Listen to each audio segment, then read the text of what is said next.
mag-Happy New Year ka, brad, ha? Ngayon, binabati po namin ang lahat ng followers, subscribers po namin ni Mina. So, Happy New Year po sa inyo lahat. So, sa lahat po yan ng aking followers, subscribers. Yun, no?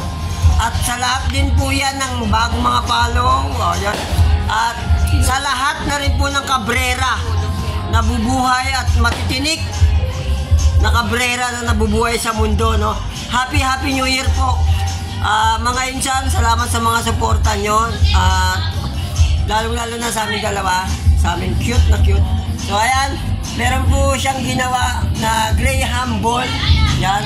Dito yung Graham ball. Ay, ano pala to, Graham? So ayan, papakita namin yung Graham ball na ginawa ng aking anak. So special po yan, kaya iba-vlog ko, kaya ganoon, kasi special gawa ng aking beloved daughter. Yan. Brad, yung ano natin, Graham ball. Pakita natin. Ako gumawa nito. Yun.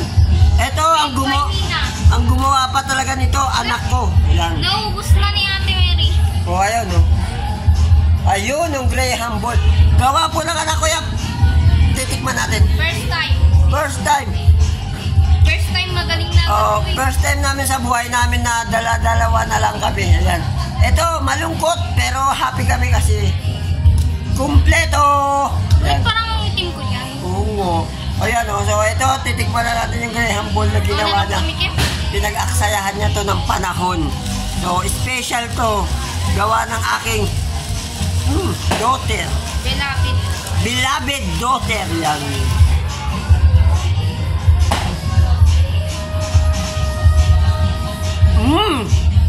Grabe, ang